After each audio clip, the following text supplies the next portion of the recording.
Oh, you didn't know? You better call somebody. Ladies and gentlemen, boys and girls, children of all ages, D-Generation Ikes presents the Iceman 2013 in a year-end video wrestling in review.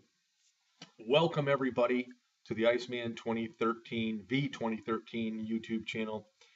And the wrestling world in 2014 had some very, very interesting things that went on. We saw TNA Impact go in a totally different direction. We saw a lot of superstars from TNA, leave TNA Impact Zone and whatnot. There was a lot of controversy, but we also saw Dixie Carter try to regroup and rebuild, going to New York City, put on some great shows. We saw Bully Ray put Dixie through a table, which manifested into, everybody was in awe. TNA now leaving Spike TV, going to Destination America for 2015. I think it's a fresh new start for TNA. I look forward to some bigger and better things by TNA. And with all that being said, you can't really call TNA's 2014 year a bust. Yes, um, you know, they didn't do their 12 pay-per-views like they used to do in years past. Um, but there was a lot of many changes, and if you look at the whole picture in the wrestling world, um, I think they weren't the only ones that had issues. We saw a new promotion come out, Lucha Underground. They are showing a lot of promise. Matt Striker and Vampiro doing the announcing. Uh, great wonders for Lucha Underground. I don't know how big they'll become, but as far as I'm concerned, it's another wrestling promotion to watch, and I've really enjoyed being able to watch what I've got to watch with Lucha Underground. We have seen Jeff Jarrett emerge again, Global Force Wrestling, teaming up with New Japan Pro Wrestling. They have the Wrestling Kingdom 9 coming up January 4th of 2015. Jarrett's been in the works of, coming up with another promotion since he left TNA Impact Wrestling. And it's unfortunate, and I want to reiterate on a little bit of stuff here. Jarrett created TNA. He brought it to levels that we probably never thought it would have become. But when you get managerial changeovers and ownership changeovers, things happen to change, and it's out of your control. But I look for big things coming from Global Force Wrestling, teaming up with AAA, New Japan, and whatever you know else they have in mind. He is looking to have a TV deal for 2015 somewhere down the road. So uh, good things there. Now, Ring of Honor put on some great PPVs this year. Ring of Honor is totally underrated. I think Ring of Honor's got some superstars that, you know, are matched by no others. You had Adam Cole, who was a champion for a very, very long time. You have Michael Elgin, you have the Briscoe brothers, you have um, Roderick Strong, Michael Bennett. I mean, the list goes on. They have talent that if there was more exposure for Ring of Honor, I really do think they would be right up there near the WWE, just for the simple fact that the WWE did have a lackluster year in some instances, but Ring of Honor, if they continue to grow the way they have been, I look for bigger and better things for them in 2015. I thought they had a great 2014 year with their Global Wars, and and just all the other IPPVs they've had throughout the year. I really enjoyed it. And now let's get to the one and only WWE. Um, it really started off at the Royal Rumble of 2014. Roman Reigns was wreaking havoc. We saw uh, CM Punk just get obliterated outside the ring by Kane, and then he abruptly left the WWE. Uh, we just saw so many things that went on, and it changed the whole outlook for the rest of the year, actually. But we did see the emergence of a superstar who was a star in the making for quite some time, and that was Daniel Bryan. And the authority just went after him and went after him and went after him, calling him a B plus player. Daniel Bryan persevered. He challenged Triple H to a match at WrestleMania, and if he was to win, he'd get into the main event between Dave Batista and Randy Orton, who Dave Batista did win, obviously the Royal Rumble to go on and get a title match. It was a great year for Daniel Bryan, just the first part of the year. And then, of course, we saw, he had his injury, he lost his dad, but some of the good points um, for that year of 2014, this year, he got married to Brie Bella, and we didn't see him much, after his injury, and it sort of like took a big hit for the WWE. But we also saw, losses of Alberto Del Rio, who left the WWE. There was all sorts of controversy there. I think the loss of Alberto was a big loss. People may not agree with me, but he was in the mainstream main event for so long. And I think after his loss to John Cena, it may have killed him. I don't know. But I don't think that was the reason, why Alberto left. But we saw a lot of good things happen in 2014, but we also saw a lot of bad things. We saw a great faction by the Shield, Rollins, Reigns, and Ambrose. And then we also saw Evolution reunite, and we saw Evolution actually job to the Shield until Seth Rollins turned on Roman Reigns and Dean Ambrose. And it created a superstar in the making of Seth Rollins. Uh, we saw, because of the injury to Daniel Bryan, that John Cena unfortunately was put into the position where he had to face, or he ended up becoming the WWE champion after winning, the Money in the Bank, and then we had to see John Cena go on and face the Beast Brock Lesnar in a total devastating match by the Beast.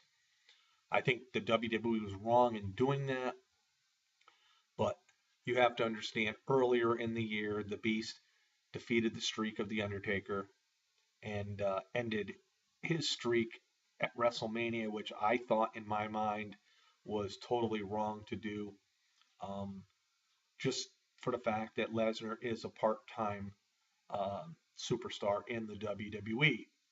But there's so many things you could really talk about.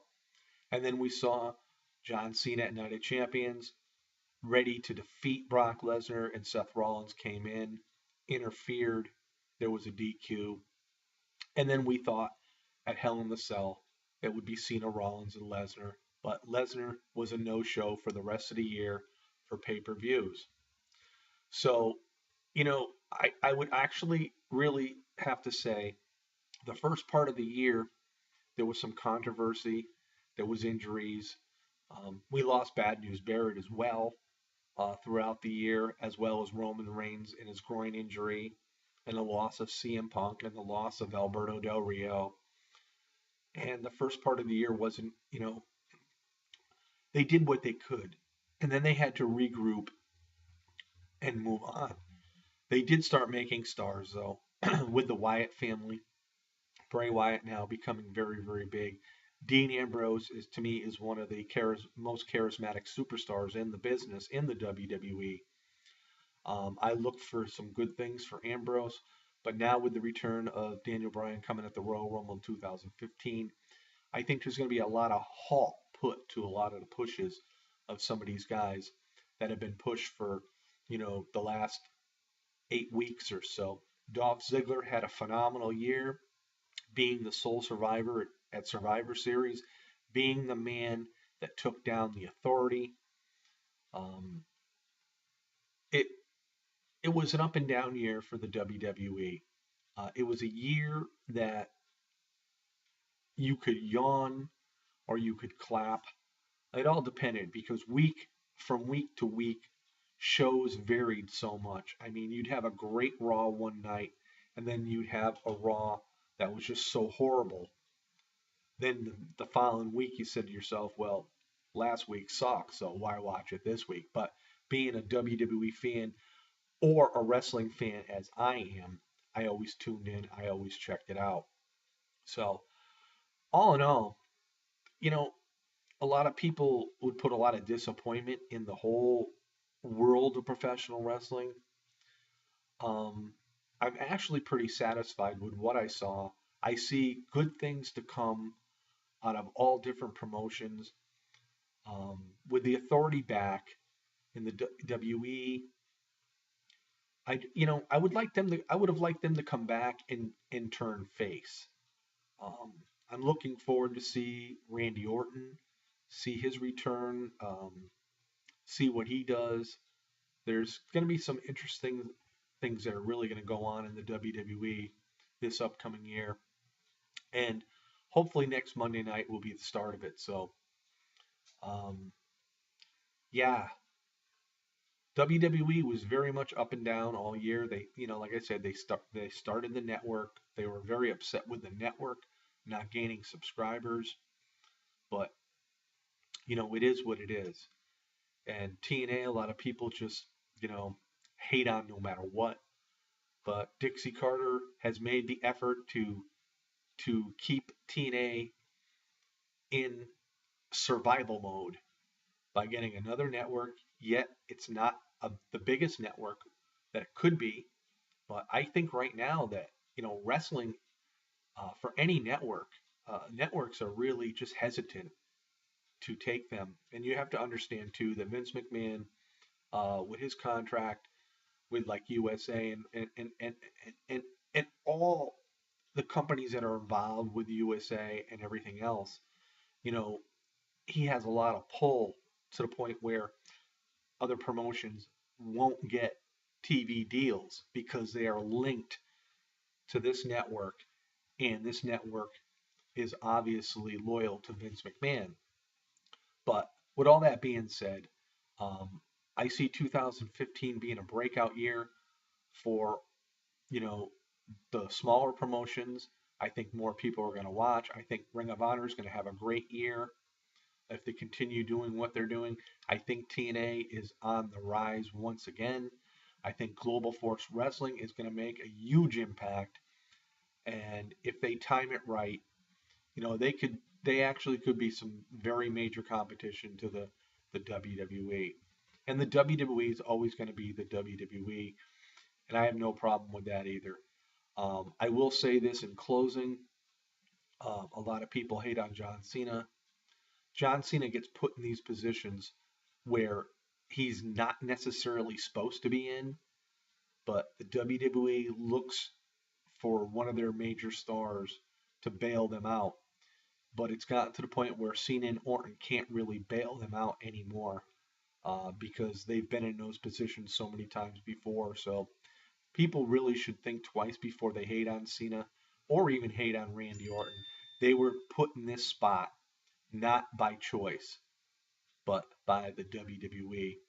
So everybody have a very, very happy new year. Um, Hopefully next year will be a little better for me in a lot of instances.